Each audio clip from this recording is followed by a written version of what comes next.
ইয়ামিন ভাই, এই যে আপনার মালয়েশিয়া যারা আসতে চায় বাংলাদেশি ভাইয়েরা, এই যে এখন বর্তমানে 7 থেকে 8 লাখ টাকা দিয়ে খরচ করে আসবে এই মালয়েশিয়াতে, এদের ব্যাপারে আপনি কিছু বলেন যে আসলে আসার পরে তাদের অবস্থাটা কেমন হবে? আসসালামু আলাইকুম। আমি আমার ক্ষুদ্র জ্ঞানে মনে করি এই যে 8 লাখ 7 লাখ টাকা দেওয়া এই কলিংয়ে মালয়েশিয়া আসার চেয়ে 2 বছর 3 বছর এই টাকা তুলতে লাগবে। পথে দেশে থেকে যদি ছোটোখাটো ব্যবসা বাণিজ্য করে খান কিংবা হয়তো গরু বাছুর কিংবা আবাদ বসত করে যদি চলতে পারেন চলবেন, কিন্তু এই 7 লাখ 8 লাখ টাকা দেওয়া মালয়েশিয়া আসার চেয়ে না আসাটাই আমার মনে হয় উত্তম। কারণ 2 বছর 3 বছর লাগবে এটা আরও তুলতে গেলে, তুইলে আবার ফের মনে করেন যে আবার দেশের আপনার পুঁজি করা লাগবে, হয়তো ভবিষ্যতের নিয়ে আপনার কোনো কিছু হয়তো চিন্তাভাবনা থাকবে, দেখবেন যে আপনার সারা জীবন এই প্রবাসী কেটে যাবে।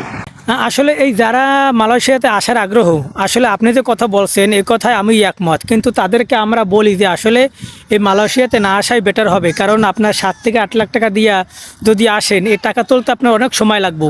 আসলে তারা আসলে আমার কথা শুনতে আসে না। তারা বলছে আসলে তাদের নাকি আমরা খারাপ চোখে দেখি বা তাদেরকে আসতে নিষেধ করি। আসলে এই ব্যাপারে কিছু বলেন? আসলে আসার পরে বুঝবে, এটা বুঝছেন, আসার পরে বুঝবো যে মানুষ বলা বলি বলতো কিংবা হয়তো আমরা কোয়াবেলা করতাম যে হয়তো দেশে যারা আছে হেরা ভাবতো যে হেরা হয়তো সুখে আছে, আমার ঘরে যাওয়ার জন্যে মানে অনুমতি হয়তো আগ্রহ কিংবা এগুলা দেখতেছে আমরা যদি যাই কিংবা দেশে থেকে যারাই আসুক হেরা ভাবতেছে যে হেরা তো সুখে আছে, আমরা যদি যাই হ্যাগর মনে হয় কষ্ট হইব, হেদের টাকাতে তো আর যাবো না। কিন্তু এটা যদি ভাবে এটা ভুল হবে।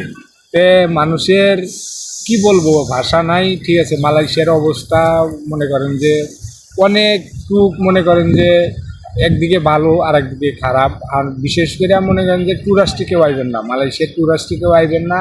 আসলে মনে করেন যে বিশাল সমস্যায় পড়ে যাবেন, লাইফ শেষ হয়ে যাবে।